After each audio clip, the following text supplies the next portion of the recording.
Hello bachcho, let's read the question. The question says A. The two main pre-fertilization events are gametogenesis and gamete transfer.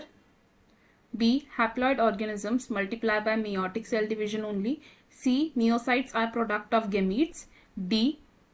External fertilization usually occurs in aquatic organisms. Which of the above statement is or are incorrect? 1. Statement A and statement B. 2. Statement B and statement C. 3. Only statement B. 4. Statement B and statement D. तो question में हमें 4 statements दिए और पूछा कि कौन सी statements incorrect ना. हमारी 4 स्टेटमेंट्स क्या कह रही हैं. स्टेटमेंट ए में कहा गया है कि दो मेन प्री फर्टिलाइजेशन इवेंट्स कौन से हैं, गैमीट ट्रांसफर और गैमीटोजेनेसिस. स्टेटमेंट बी में कहा गया है कि हैप्लॉइड ऑर्गेनिजम्स में सिर्फ मियोटिक सेल डिवीजन होती है. स्टेटमेंट सी में कहा गया है कि मियोसाइट्स प्रोडक्ट होते हैं गेमीट्स के. और डी स्टेटमेंट में कहा गया है कि एक्सटर्नल फर्टिलाइजेशन एक्वेटिक ऑर्गेनिजम्स में ज्यादातर होती है. हमारे पास 4 ऑप्शन है, हमें इन 4 ऑप्शन में से करेक्ट आंसर को चूज करना है. तो सबसे पहले हम इस क्वेश्चन में की कॉन्सेप्ट को समझेंगे. इस क्वेश्चन में हमारा की कॉन्सेप्ट होगा रिप्रोडक्शन. तो रिप्रोडक्शन क्या होता है. रिप्रोडक्शन यानी कि प्रोडक्शन ऑफ न्यू इंडिविजुअल्स. अब रिप्रोडक्शन 2 मोड से हो पाती है. 2 मोड्स कौन कौन से हैं. दीज आर सेक्सुअल रिप्रोडक्शन और एसेक्सुअल रिप्रोडक्शन. अब सेक्सुअल रिप्रोडक्शन क्या होता है. ये वो मोड ऑफ रिप्रोडक्शन है जिसमें गैमीट फॉर्मेशन होती है. Gametes are formed. और एसेक्सुअल रिप्रोडक्शन में क्या होता है, गैमीट्स फॉर्म नहीं होते. No gametes are formed. Asexual reproduction usually क्या होता है, यूनिपेरेंटल.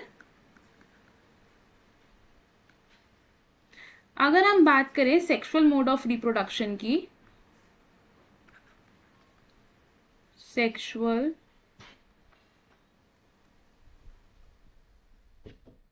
रिप्रोडक्शन, तो जो सेक्सुअल रिप्रोडक्शन होता है ये किस तरीके के ऑर्गेनिजम्स में होता है. ये होता है इन डिप्लॉयड ऑर्गेनिजम्स. डिप्लॉयड सेल्स या फिर डिप्लॉयड ऑर्गेनिजम्स. अब जिन सेल्स में सेक्सुअल रिप्रोडक्शन होती है उन सेल्स को हम क्या कहते हैं, मियोसाइट्स. मियोसाइट्स क्या है, सेल्स दैट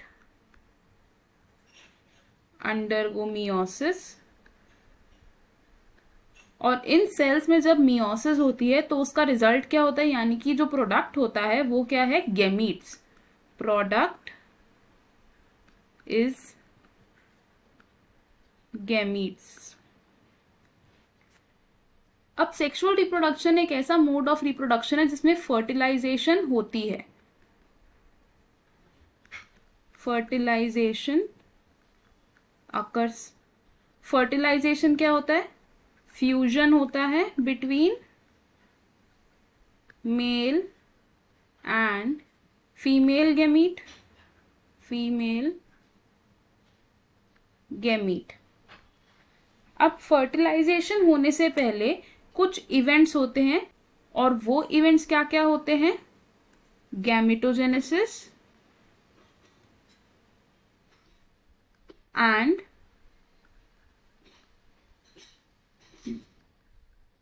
गैमीट ट्रांसफर. गैमीटोजेनेसिस यानी कि प्रोडक्शन ऑफ गैमीट्स और गैमीट ट्रांसफर यानी कि गैमीट्स का ट्रांसफर होना. और ये क्या है, ये है हमारे pre fertilisation events. Pre fertilisation events. अब जो फर्टिलाइजेशन की प्रोसेस है ये इंटरनल भी हो सकती है और एक्सटर्नल भी हो सकती है. इंटरनल या फिर एक्सटर्नल फर्टिलाइजेशन. तो जो फर्टिलाइजेशन इंटरनल होती है उसका मतलब क्या होता है कि जो फ्यूजन है वो बॉडी के अंदर हो रहा है. Syngamy occurs in the body. Syngamy का मतलब फ्यूजन.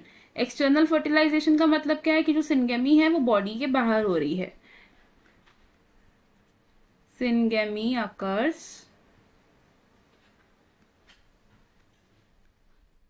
Outside the body. और एक्सटर्नल फर्टिलाइजेशन में क्योंकि सिंगेमी बॉडी के बाहर हो रही है तो उसे एक मीडियम चाहिए, मीडियम इज रिक्वायर्ड, और ये मीडियम यूजुअली क्या होता है, वाटर।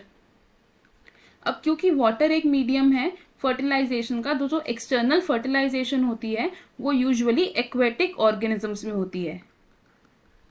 एक्सटर्नल फर्टिलाइजेशन किस में होती है, यूजुअली एक्वेटिक ऑर्गेनिजम्स। तो हमें हमारे क्वेश्चन का आंसर मिल गया। हमें क्वेश्चन में क्या पूछा था कि कौन कौन सी स्टेटमेंट्स इनकरेक्ट है, तो हमने क्या देखा, हमारी स्टेटमेंट इनकरेक्ट है B and C. Statement B क्यों इनकरेक्ट है, बिकॉज हैप्लॉइड ऑर्गेनिजम्स में मियोटिक डिवीजन नहीं होती, मियोटिक डिवीजन होती है इन डिप्लॉइड ऑर्गेनिजम्स। और स्टेटमेंट सी इसलिए इनकरेक्ट है क्योंकि मियोसाइट्स गैमीट्स का प्रोडक्ट नहीं होते, मियोसाइट्स में डिवीजन होने के बाद गैमीट्स फॉर्म होते हैं। तो हमारा आंसर क्या है इसमें, option 2। So we will write option 2 is correct. बाकी के ऑप्शंस क्यों इनकरेक्ट है अब ये देखते हैं। ऑप्शन 1 से स्टेटमेंट ए एंड बी, तो स्टेटमेंट ए एक करेक्ट स्टेटमेंट है लेकिन स्टेटमेंट बी करेक्ट स्टेटमेंट नहीं है, इसलिए ये हमारा बेस्ट सूटेबल ऑप्शन नहीं है। ऑप्शन 3 से ओनली बी, तो हमारी सिर्फ बी स्टेटमेंट इनकरेक्ट नहीं है, सी स्टेटमेंट भी इनकरेक्ट है, इसलिए हम इसको करेक्ट ऑप्शन नहीं कंसिडर कर सकते। ऑप्शन 4 से statement B and statement D, तो स्टेटमेंट बी गलत है लेकिन स्टेटमेंट डी करेक्ट है, तो इसलिए ये ऑप्शन भी हमारा रॉन्ग हो जाएगा। तो हमारा correct option 2। I hope you understood it well. All the best, thank you.